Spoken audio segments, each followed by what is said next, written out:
nasceu em 25 de março de 1223. Começou a reinar em 1211.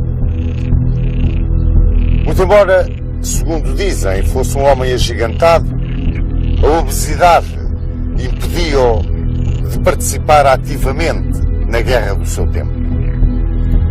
Enfermiço, tinha uma doença de pele desde sempre e que depois degenerou em lepra, que foi o que acabou por o matar. Dom Afonso II nunca foi um guerreiro, como vos disse, e, apesar disso, foi no seu reinado que caiu a praça de Alcácer do Sal. Depois de uma grande batalha que aqui se travou em 11 de setembro de 1217, Alcácer acabou por se render em 18 de outubro de 1217. E foi uma extraordinária conquista na reconquista cristã do território português. A sua atividade de monarca teve como ponto fundamental, ponto fulcral, a luta que travou pela centralização do poder real e onde enfrentou o clero, a nobreza e, inclusivamente, os conselhos, o braço popular da sociedade portuguesa. Caracterizou este reinado pela aplicação das confirmações e das inquirições na sua luta por pôr cobro aos abusos que se verificavam então na aquisição de terras da coroa. Foi um homem que não compreendeu muito bem a sociedade e o tempo em que vivia e por isso se isolou dessa mesma sociedade.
De 1211, Dom Afonso II tinha 25 anos. Era enfermiço, obeso, muito embora com um aspecto imponente, era um homem sem qualquer vocação militar, não tinha gosto nenhum pelas armas, mas em contrapartida tinha herdado do seu pai o gosto pela política interna, pelas lutas com o alto clero, pela centralização do poder real, pelo apoio do braço popular. Amigo e admirador, confesso, do chanceler Julião, que tinha sido chanceler de Dom Sancho I, e com quem muito aprendera e com quem muito se inspirava, Dom Afonso II, muito cedo, começou a aplicar, por assim dizer, as manhas e as doutrinas desse chanceler Julião. Assim, não é de estranhar que logo uns dias depois de ter subido ao trono se recusasse a cumprir o que tinha jurado em Alcobaça junto do pai moribundo quanto às heranças das irmãs e dos irmãos. Reunia logo de seguida cortes aqui em Coimbra, as primeiras historicamente comprovadas na história de Portugal. E nessas cortes, de uma forma manhosa, altamente política, preparou a cisão entre o alto clero e a nobreza. Por isso, teve falsas mostras de submissão, falsas simpatias para com o alto clero, por forma a conseguir isolar o seu primeiro objetivo, a grande nobreza terratenente, encabeçada, claro está, pelas suas irmãs e os seus irmãos. Mas, no entanto, mesmo nessas cortes de Coimbra, marcou o seu terreno com o alto clero. Assim, começou por dizer que ficavam muito limitadas as condições de aquisição de bens pela Igreja. E mais, e que muito embora continuassem dentro do campo jurídico de resolução dos prelados os conflitos de caráter violento ou as faltas de caráter violento cometidas pelos clérigos e demais membros da instituição religiosa, todas aquelas que implicassem dinheiros ou bens passavam para a alçada secular. Estava-se a ver mesmo qual era a ideia de Dom Afonso II. E essa ideia foi perfeitamente captada pelo arcebispo de Braga, Dom Estevão Soares da Silva, que logo aqui nas cortes de Coimbra levantou a voz contra aquilo que Dom Afonso II se propunha fazer. Bom, depois dessas cortes, a guerra com a nobreza foi imediatamente declarada. A guerra com a alta nobreza era um facto evidente. E Dom Afonso II tentou imediatamente desapossar as suas irmãs das terras. E a primeira escolhida foi Dona Teresa. E pretendeu desapossá-la de Montemoro Velho e Jogueira. Dona Teresa apelou para o Papa Inocêncio III. E Inocêncio III encarregou os bispos de Compostela, da Guarda e de Lisboa de serem os procuradores e defensores da infanta na questão com o rei. E, ao mesmo tempo, encarregou os bispos de Zamora e Astorga de serem os procuradores das outras duas infantas, Dona Mafalda e Dona Sancha, numa questão que já se avizinhava e que estava perfeitamente desenhada. Perante isto, Dom Afonso II enfureceu-se. Ele tinha fúrias horríveis e sacudiu os irmãos da corte. Dom Pedro foi procurar asilo em Urgel, onde o encontrou. Dom Fernando, na Flandres, junto de sua tia, Dona Matilde, onde também o encontrou e onde se bateu muito bem às ordens do Conde da Flandres, sendo até aprisionado na célebre Batalha de Bovinos. E o bastardo Martim Sanches, que era o melhor guerreiro de todos os descendentes diretos de Dom Sancho I, o melhor guerreiro, o melhor chefe militar, aquele que tinha herdado tudo do avô. Esse foi procurar refúgio na corte de Afonso IX de Leão, que, apreciando-o muito, imediatamente lhe deu comandos de tropas e terras. Bom, Dom Afonso II ficava face a face com as irmãs, porque essas não procuraram asilo nem fugiram de Portugal. Refugiaram-se, sim, nas suas praças fortes. E então, para resolver a questão, Dom Afonso II apelou ao direito visigótico. E dizia ao direito visigótico que de um rei só podia herdar o seu primogênito ou sucessor, mais ninguém. E que os bens que o doador dispunha para as suas doações eram só aqueles que tinha adquirido antes de ter sido aclamado. Isto destruía completamente as disposições que, num momento de fraqueza, Dom Sancho I tinha tido, e que não foram mais do que o esfacelar de toda a propriedade régia através das doações de vilas, castelos, terras que tinham deixado o seu sucessor Dom Afonso II numa gravíssima situação. Portugal, praticamente, estava na posse da alta nobreza do alto clero. O rei pouco ou nada tinha. Bom, para poder materializar a sua política, Dom Afonso II preparou-se para invadir as terras das irmãs, mas precisava de um pretexto válido. E esse pretexto surgiu quando Dona Mafalda doou aos hospitalários a sua cotada de bolsas. Começava ela, portanto, a desprender-se dos seus próprios bens. Podia aliená-los. Aliás, isso constava, como bem se lembram, do que Dom Sancho tinha determinado no seu testamento. Imediatamente, Dom Afonso II, com os seus homens de armas, mandou invadir a cotada de bolsas. E a seguir às terras vieram os castelos. Mas aí as coisas complicaram-se. Quando foi do início da luta entre a coroa e a alta nobreza, alguns ricos homens portugueses foram com Martim Sanches a refugiar-se em Leão. Quando se começou a desenhar a tentativa de ocupação dos castelos da herança das infantas, esses ricos homens que estavam em Leão vieram apoiar as infantas.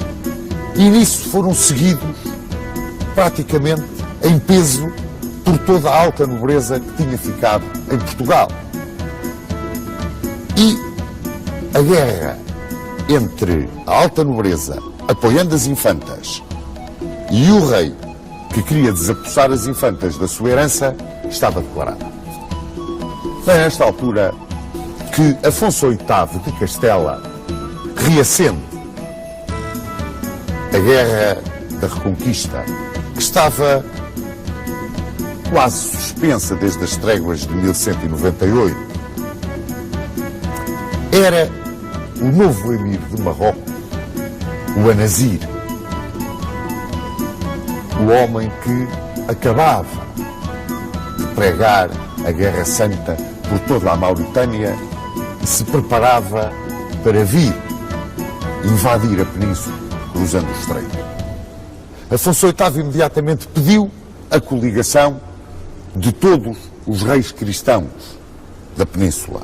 E novamente, tal como no reinado anterior, como bem se recordam, Portugal e Aragão responderam à chamada, mas Leão e Navarra continuaram com o medo, o ciúme de Castela, procurando o trato com os reis mouros que estavam na península e não se quiseram imiscuir no conflito. Leão negou-se mesmo. Navarra ainda teve um período de dúvidas, mas Leão não. Afonso IX de Leão imediatamente declarou que não entrava na aliança.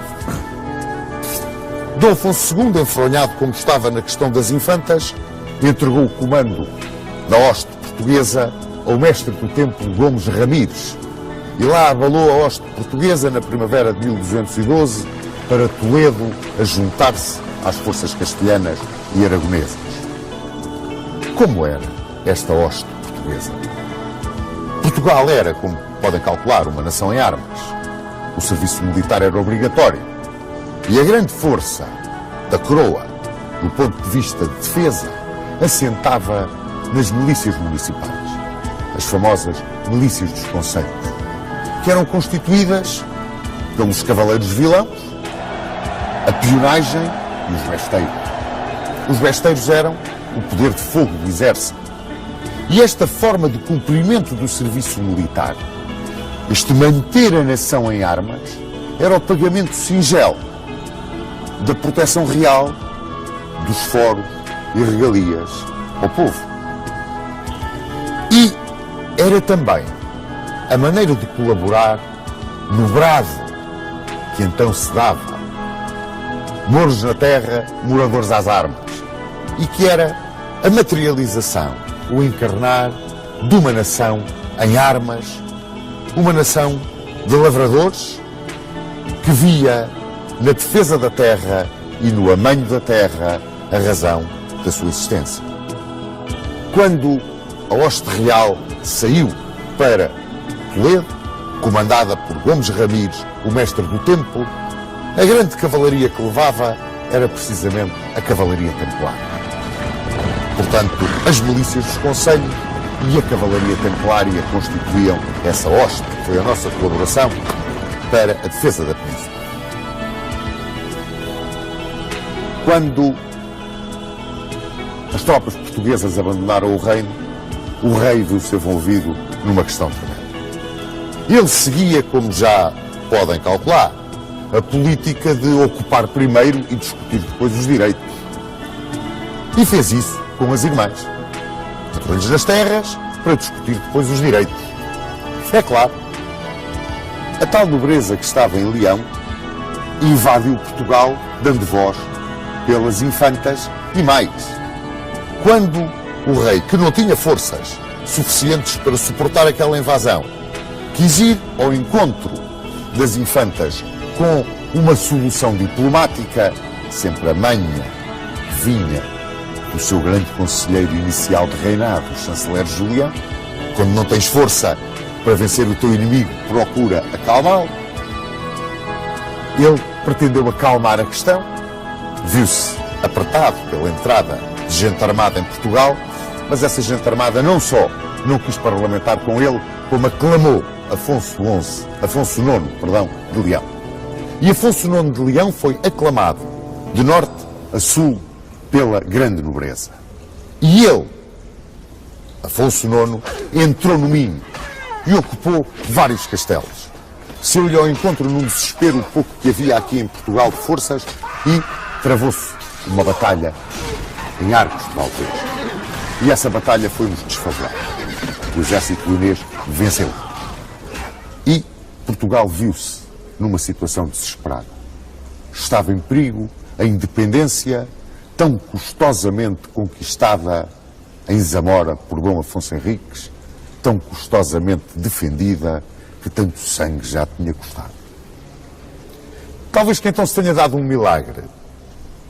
16 de julho de 1212, nas Navas de Tolosa, os exércitos cristãos derrotam de uma forma total o exército do Anazir. E nessa grande vitória cristã das Navas de Tolosa destaca-se, acima de tudo, a cavalaria templária de Gomes Ramires e a peonagem dos municípios portugueses. E Afonso VIII,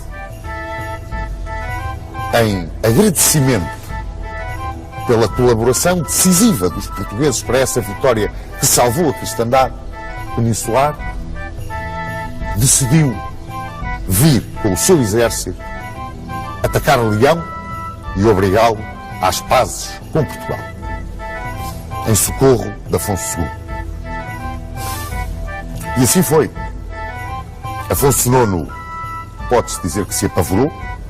Os leoneses retiraram imediatamente de Portugal, aceitaram todas as condições de paz, entregaram todas as terras e castelos e mais que fosse, tinham a cristandade peninsular junta contra eles, e liberto da pressão do vizinho, soara agora para Dom Afonso II a hora de ajustar as contas.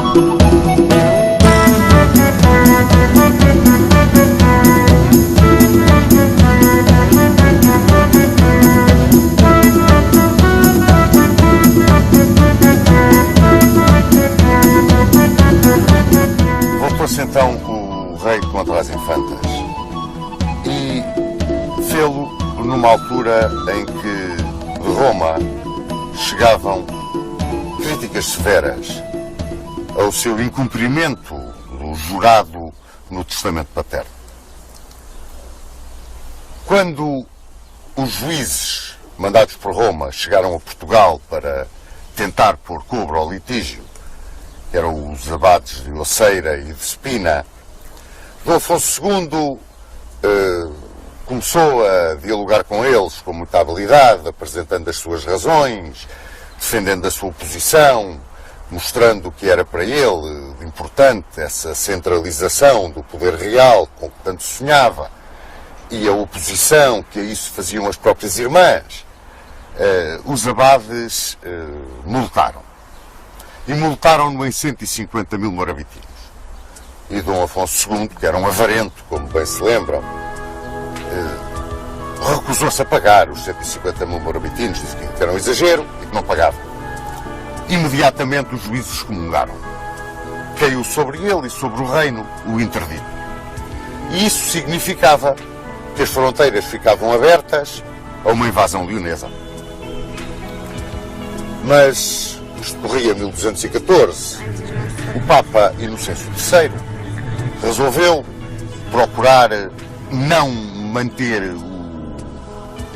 a excomunhão sobre Portugal e sobre o rei e achar uma solução para o conflito que agradasse a ambas as partes, até porque o Papa necessitava que numa península que estava em plena cruzada da Reconquista, digamos assim, houvesse paz entre os cristãos e que não houvesse nenhum daqueles monarcas excomungado. E então mandou ouvir novamente o processo, mandou fazer nova inquisição ao processo e decidiu que não era justo, não era admissível, digamos assim, que os castelos pertencessem a particulares. Determinou que os castelos passavam para a posse do rei, ficando as infantas com as vilas e os rendimentos. Resolvia-se assim, mais ou menos, a questão das infantas. Vamos ver que ainda se alargou um bocado. Mas levantou-se o interdito a Dom Afonso II e parecia que tudo tinha acalmado. Não tinha. Em 1216, o rei lança-se numa luta frontal contra o clero e contra a nobreza. E lança-se numa luta frontal, determinando a execução de confirmações gerais. Aqui, em 1220, seguiram as inquirições. Estas confirmações e as inquirições eram ações administrativas para procurar pôr cobro aos abusos que o clero, a nobreza e até os conselhos faziam com a posse indevida de terras e bens que pertenciam à coroa. Estas confirmações, que havia vários tipos de confirmações. Eram as confirmações genéricas, onde não era especificado aquilo que se ia confirmar, as confirmações por sucessão, que sucediam por morte do donatário ou do anfiteuta, e as confirmações de rei a rei, que sucediam sempre quando um monarca sucedia a outro, e as confirmações gerais, aquelas que o rei mandava fazer quando muito bem entendido. Não eram muito habituais até ao reinado de Dom Afonso II. No entanto, a partir dele, começaram a fazer-se com uma certa frequência. E estas confirmações eram feitas fundamentalmente através dos documentos de doação. Portanto, perante uma determinada terra doada ou reclamada como doada, o donatário tinha que apresentar, para ser confirmada essa doação, o documento quando essa doação estava expressa, e tinha que confirmar também que cumpria o articulado da doação. Normalmente, no que diz respeito ao pagamento de rendas do produto da terra, rendas que ele tinha de pagar à coroa e que vinham especificadas no documento da doação. As inquirições, que eram feitas por um conjunto, uma equipe, digamos, de inquiridores, que variou, nos primeiros tempos eram 12, depois passou para 4, e que eram os juízes, digamos assim, as justiças régias, Esses iam perguntar a pessoas dos lugares que estavam englobados na doação se cumpria o que estava determinado na concessão da terra, sobretudo no que diz respeito ao comportamento perante a coroa. É claro que estas inquirições e até as confirmações, mas as inquirições eram uma prova do poder real. Quer dizer, eram um sinal exterior do poder do rei. Porque eram feitas, muitas vezes, sobre cotos. Ou seja, terras que estavam vedadas ao acesso dos funcionários régios. Esses cotos, na altura de Dom Afonso II, foram, não direi invadidos, mas os funcionários régios foram lá fazer os inquéritos junto dos moradores. É curioso que estas medidas não agravavam só o clero e a nobreza, agravavam também os concelhos. Porque os concelhos, sobretudo aqueles concelhos limítrofes na zona de fronteira, também às vezes iam buscar o seu bocado de terreno à propriedade da coroa.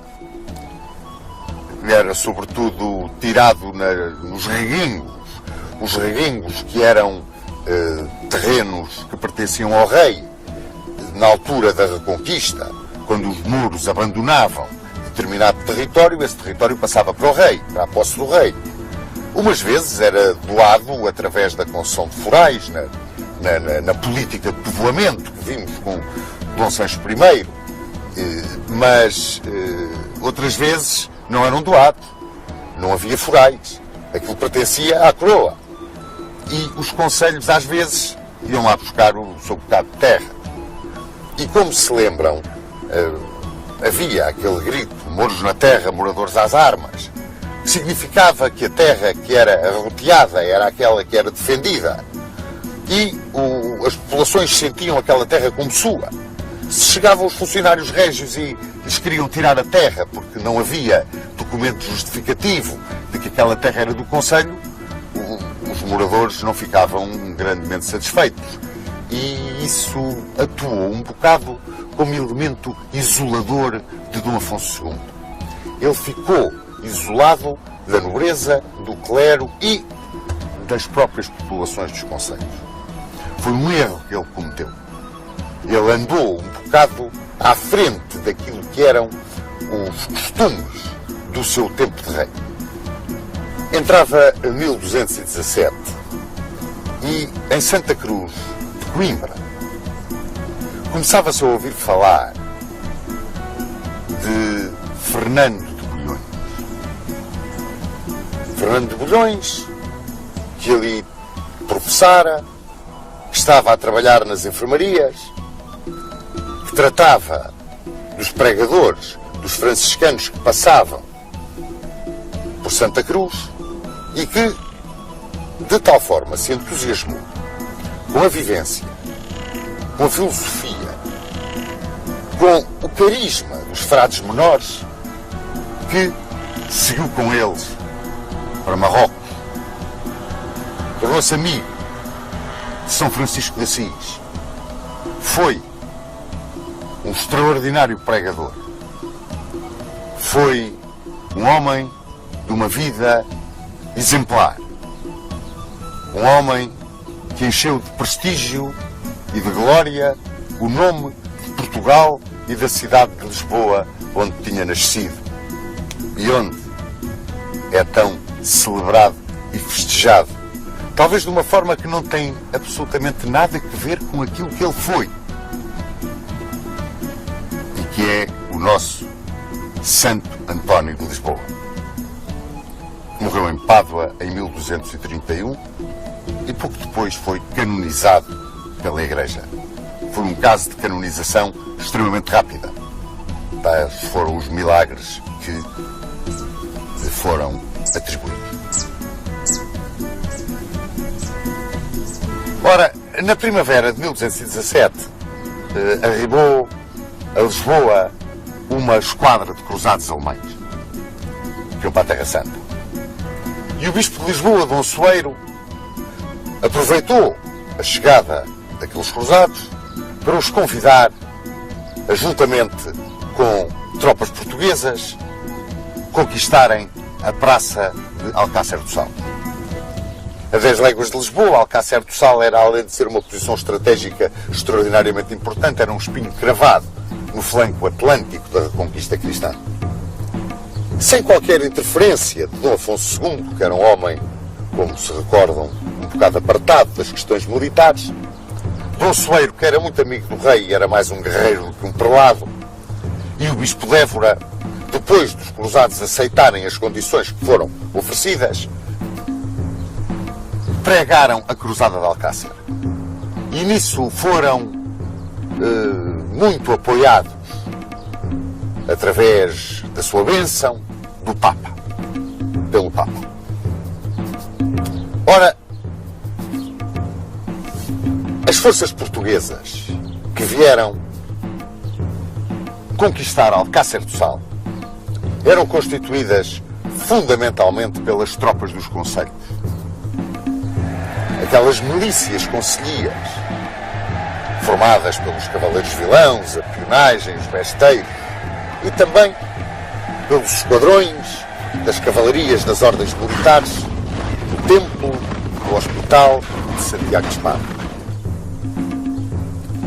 Em agosto de 1217, os bispos, marchando por terra com as tropas dos concelhos, chegaram diante de Alcácer, ao mesmo tempo que os cruzados por mar aqui chegavam, e imediatamente puseram cerco ao castelo e iniciaram as operações de assédio.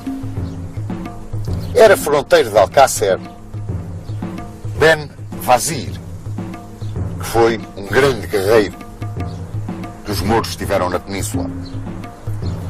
E Ben Vazir, certamente informado pelos seus espias, porque os havia muitos dentro do território já reconquistado pelos cristãos, foi certamente informado, como vos disse, de que estava preparada uma grande operação para vir contra Alcácer e pediu o apoio das taifas de Sevilha e Badajoz. E o que sucedeu foi que, enquanto decorriam as operações de assédio, os combates violentíssimos para tomar a praça de Alcácer, apareceram as forças mouras de Sevilha e Badajoz e os sitiadores passaram a sitiar. Portanto, os cristãos que cercavam a praça viram-se de repente cercados pelos mouros. E a situação agravou-se ao ponto de se julgar a empresa perdida. Até que surgiram finalmente os esquadrões das 3 ordens militares que para aqui vieram combater. O Templo, os Templários eram comandados por Pedro Alvítis, os Hospitalários e a Ordem de Santiago de Espada, que tinha como mestre um homem muito pequenino de estatura, mas um gigante militarmente falando. Era um guerreiro extraordinário, era um líder de primeira água, um homem com um carisma fantástico, que levava os seus cavaleiros atrás dele, como eu costumo dizer, a bater à porta do inferno. Chamava-se Martim Barregão. E foi ele que comandou as forças cristãs na batalha campal que então se travou neste terreno, nesta campina que está atrás de nós e que ficou chamada a Batalha de Alcácer. Esta Batalha de Alcácer foi uma das poucas batalhas campais que se travaram nos 781 anos da conquista cristã. É curioso, mas poucas batalhas campais se travaram durante a reconquista cristã da península. Houve sim uma quantidade enorme de cercos, uma quantidade enorme de incursões, forçados nossos algarves, dos mouros, mas batalhas campais, batalhas em regra foram muito poucas. Eu posso-vos enumerar Salaca, Fraga, Ourique, o Salado, esta de Alcácer e muito poucas mais. E esta de Alcácer foi uma das mais violentas, das mais sangrentas, que durou todo o dia 11 de setembro de 1217. Naquela época, as batalhas travavam-se com o choque de massas montadas, mais do que propriamente, e então um campo destes, uma planície completamente aberta, sem movimentações de terreno. As batalhas eram, por assim dizer, justas entre cavaleiros de um lado e cavaleiros do outro. A ideia destas batalhas em campo aberto, sobretudo entre exércitos cristãos, ainda no início do século XIII, era mais a ideia de derrubar o cavaleiro, aprisioná-lo e pedir o seu resgate. Ora, isso não sucedia na Reconquista cristã, com o espírito cruzado ao fanatismo religioso. Eram quase batalhas de extermínio. E batalhas onde o poder de choque da cavalaria cristã se sobrepunha, na maior parte das vezes, à ligeireza da cavalaria dos muçulmanos.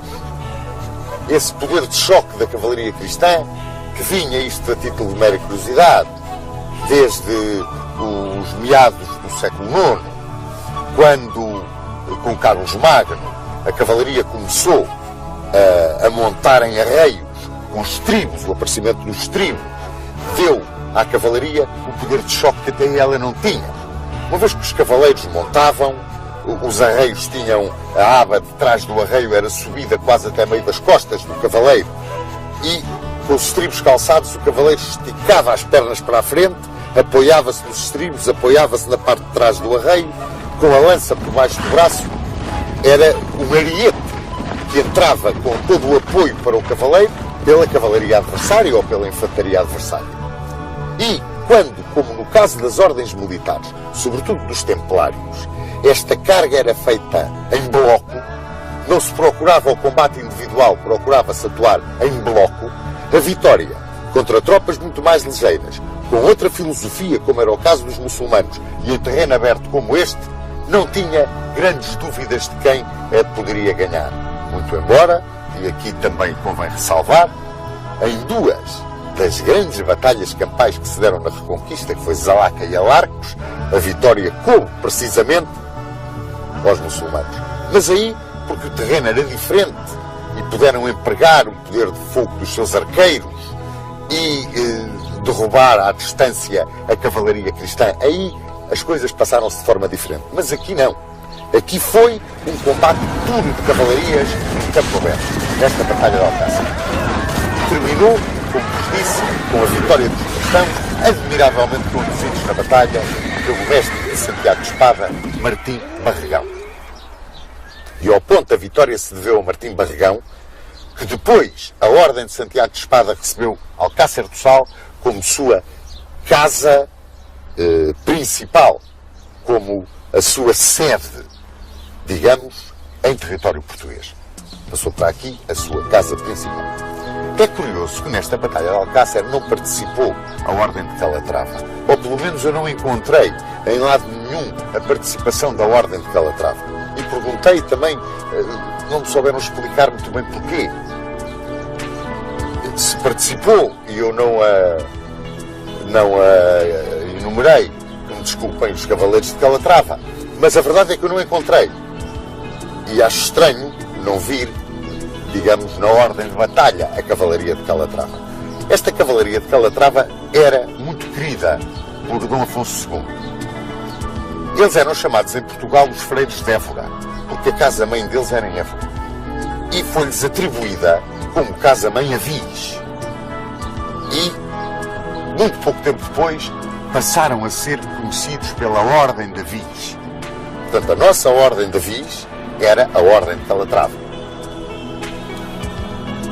Em 1218,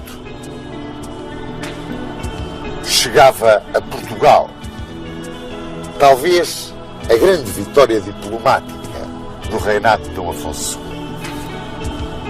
O Papa Honório III mandava-nos uma bula, Manifestos Probatos, tinha o mesmo nome da bula de 1179, que reconhecia a realeza de Dom Afonso Henriques e dos seus sucessores e a posse das terras conquistadas. Esta bula de 1218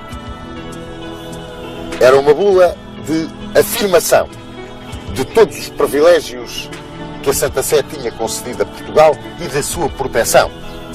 O que, estranhamente, está em contradição com a política de centralização do poder real e a política de centralização do poder real feita com o ataque frontal ao clero, que foi uma constante do reinado de Dom Afonso II. Eram ministros do rei, nesta altura, Pedro Anes, Gonçalo Mendes e o Deão da Sé de Lisboa, Mestre Vicente, que era um grande discípulo do chanceler Julião. Com certeza lembram-se do chanceler Julião, o homem que Dom Afonso II tanto admirava e tinha sido o chanceler do seu pai, de Dom Sancho I. E foi precisamente por causa deste Mestre Vicente que Dom Afonso II travou com o poder do clero o mais agudo de todos os conflitos do seu reinado.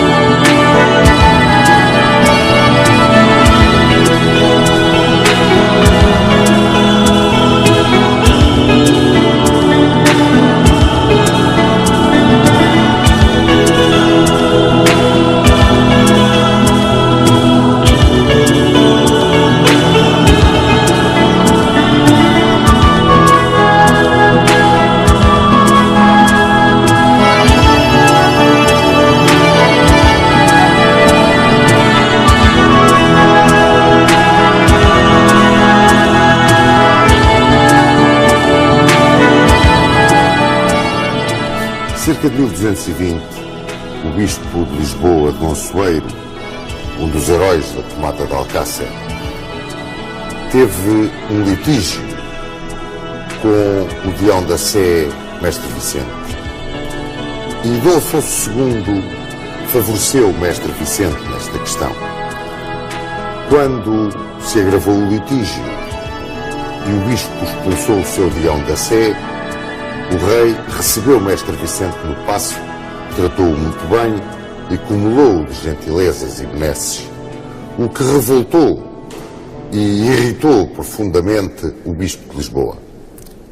Agravava-se assim novamente o conflito entre o clero e o trono e, nesta altura, o arcebispo de Braga, Dom Estevão Soares da Silva, apoiou mais uma vez frontalmente a luta do clero e entrou em choque com o rei. Dom Estevão Soares da Silva era o prelado mais representativo e de maior prestígio que havia em Portugal. Vinha-lhe esse prestígio das posições frontais e muito bem estruturadas que ele tinha tomado na questão da primazia com Toledo.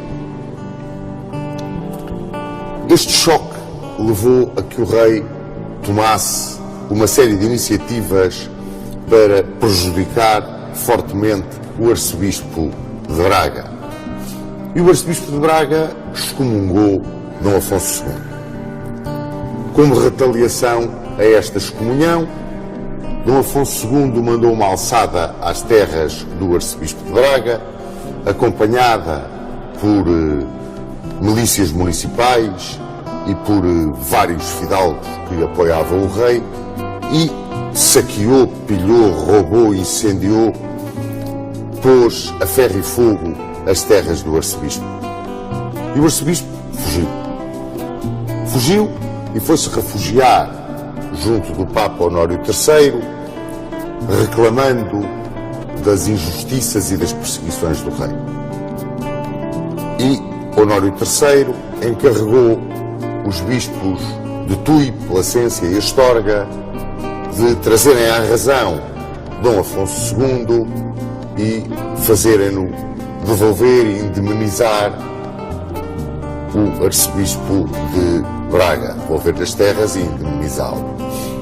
Dom Afonso II não ligou a isso e continuou com a sua política. E dentro dessa sua política enviou uma devassa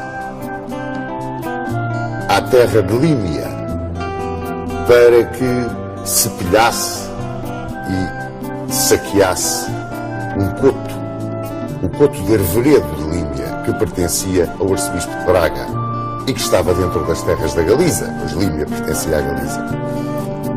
Era fronteiro da Galiza o bastardo real Martim Sanches, bastardo de Dom Sancho I, meio-irmão, portanto, de Dom Afonso II, com quem não se dava nada bem. Tinha um ódio muito grande entre os dois. E era fronteiro de Límia e de Toronho. Ele tinha-se refugiado no Reino de Leão e Afonso IX gostava muito dele. Achava que ele era um grande guerreiro, um grande capitão. E realmente depois ilustrou-se na Batalha de Terrada contra os mouros.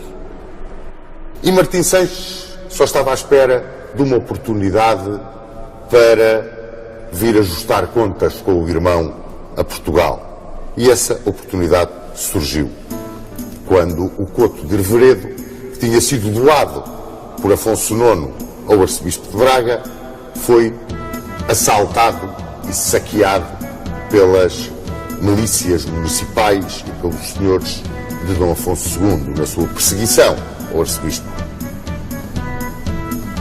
E Martim Sanches entrou em Portugal, foi direito a Ponte de Lima. Dom Afonso II levantou as milícias municipais e foi contra ele.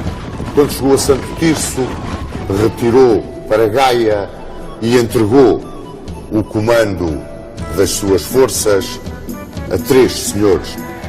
Quando a milícia portuguesa, a milícia municipal, chocou contra as forças de Martim Sanches em Barcelos, foram derrotados. As forças reais retiraram-se sobre Braga, foram derrotados novamente. E retiraram sobre Guimarães e novamente derrotados, viram-se cercados por Martim Sanches no castelo de Guimarães. Foi nesta altura que Afonso IX de Leão invadiu Portugal por Trás-os-Montes e tomou Chaves sem resistência.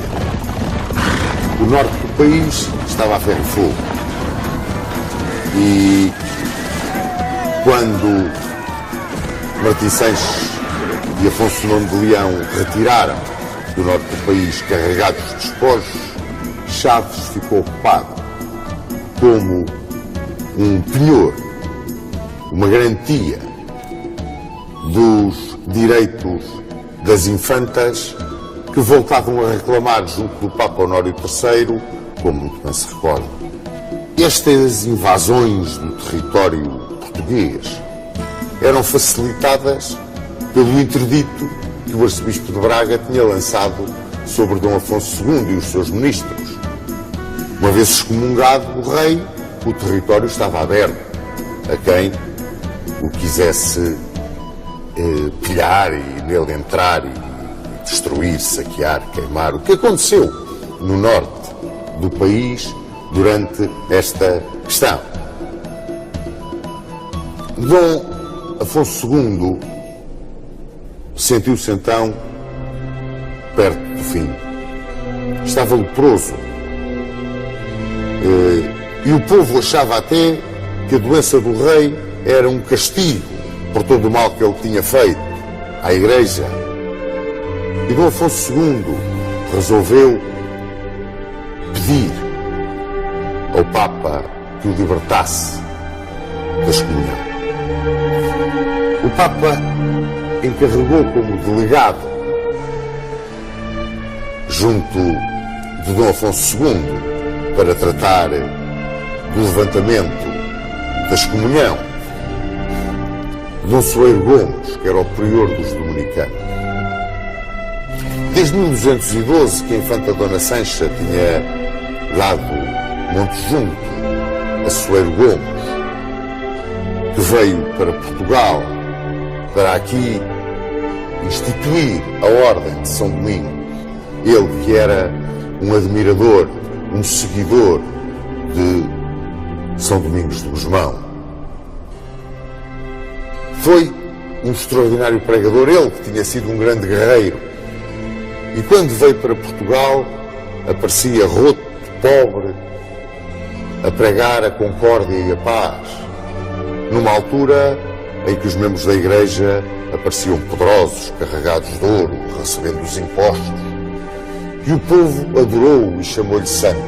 E ele tinha um prestígio extraordinário, tão grande, que o bispo de Coimbra o deixou pregar na sua diocese e regular, mais regular, todo o comportamento do clero dentro da sua diocese. Pois, mesmo com a intervenção de Soeiro Gomes, Dom Afonso II, às portas da morte, tão tenaz era na sua luta contra o clero, que hesitou em assinar as cláusulas que vinham impostas de Roma. E essas cláusulas visavam muito as razões apresentadas pelo arcebispo de Braga para a sua revolta contra a coroa e que estavam intimamente ligadas às decisões das Cortes de Coimbra em 1212, sobretudo aquelas que visavam a aquisição e as heranças dos bens da Igreja e a intervenção da justiça secular nos assuntos do clero. Isso depois iria ser resolvido no reinado seguinte, mas mesmo excomungado esses pontos e a restituição dos bens ao arcebispo, isso é que para o rei era uma coisa que o atormentava. Quando em Coimbra, em 1223, 25 de março, a morte lhe bateu à porta, Dom Afonso II teve uma última tentativa de submissão ao Papa e mandou-lhe dizer que beijava a terra à frente dos pés do Sumo Pontífice e lhe pedia para depois da sua morte o Papa tomasse sob sua proteção o reino e os filhos do rei, que eram Dom Sancho, Dom Afonso, Dom Fernando, a quem chamaram o Infante Serpa, e Dona Leonor, que tinha casado com Valdemar da Dinamarca. Dom Afonso II deixava o país a ferver de ódio, num conflito entre a coroa que ele tinha querido forte e o clero que era ainda mais forte na altura do que a coroa. Esses ódios não serenaram com a morte do rei e tinham como grande sustentáculo a luta tenaz, eu quase diria o esbulho sistemático que Dom Afonso II tinha praticado contra a instituição eclesiástica e que tinha praticado igualmente contra as infantas. E se é certo que as inquirições e as confirmações tinham sido o grande motor do minar de um possível feudalismo e do poder da Igreja, e iriam depois facilitar a centralização completa do poder real e definir perfeitamente as classes sustentáculo do Estado português, a verdade é que Dom Afonso II cometeu um erro muito grande. É que nesta sua luta contra as classes privilegiadas se esqueceu de procurar o apoio do braço popular, que, muito embora ainda estivesse muito fraco, podia ter-lhe dado o apoio necessário para conseguir uma vitória contra a nobreza e contra o clero e não deixar aos seus herdeiros o gravíssimo problema que inclusivamente originou uma guerra civil em Portugal. Morreu Dom Afonso II, como vos disse, em 25 de março de 1223 e foi trazido para aqui, para o Mosteiro de Alcobaça, muito embora com todos os protestos do arcebispo de Braga, porque estava excomungado, um ano depois, em 1224. Dizem que o levantamento da excomunhão já vinha a caminho do reino quando o rei faleceu. Bem ou mal, na sua consciência, chegando ou não chegando esse levantamento da excomunhão, Dom Afonso II, quando morreu, para ele, estava excomungado. Não tinha dobrado perante as exigências do Papa e perante as exigências do arcebispo de Braga. Se foi ou não um grande rei, a história terá de fazer sempre um julgamento que passa pelas circunstâncias da época e pela vontade que Dom Afonso II teve de centralizar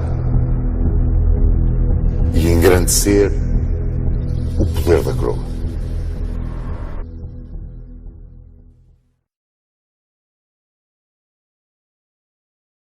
O reflexo da luta de Dom Afonso II pela centralização do poder real parece ao Sr. Dom Duarte que teve uma repercussão ao longo da nossa história.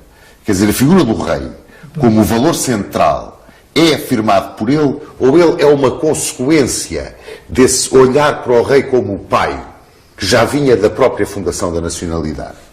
Claro que temos uma tradição municipalista que já vem muito antes, que vem dos povos germânicos que colonizaram a península e que sempre acreditaram neste espírito de participação, não se chamava democrático na altura, mas que a participação dos povos no seu futuro.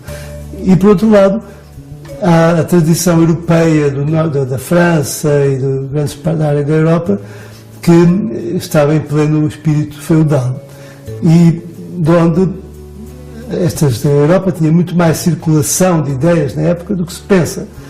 Não só viajava-se muito, os próprios príncipes viajaram, como também havia casamentos, enfim, e havia, portanto, a ideia de que se na Europa, no centro da Europa, os senhores feudais tinham uma grande independência em relação ao poder do rei, que isso era perfeitamente normal e devia-se aplicar também em Portugal.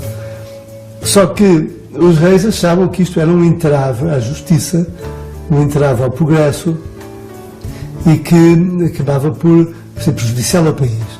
Sobretudo, ainda tínhamos a ameaça militar forte do Islão, que podia, a cada altura, voltar a conquistar as terras libertadas. Portanto, era importante que os senhores tivessem os seus exércitos, tivessem as suas tropas, mas era muito importante também que os municípios desenvolvessem cada vez mais o seu espírito de coesão e de autodefesa face a um ataque inimigo que podia surgir em qualquer altura. É aquela frase célebre que se dizia no reinado de Dom Afonso II, moros na terra, moradores às armas, que é a base, na minha opinião, da nação em armas, que Portugal sempre foi. Mas, na sua luta, Dom Afonso II, até certo ponto, desafiou a Igreja. Desafiou a Igreja. Claro, mas isso, evidentemente, porque dentro do espírito da família real, de que desde o começo da nacionalidade, a Igreja, desde Dom Afonso Henriques, também teve grandes problemas com a Igreja. Não é? Por um lado, utilizou-se na proteção dos papas para garantir a sua soberania, mas por outro lado também teve fricções várias e graves.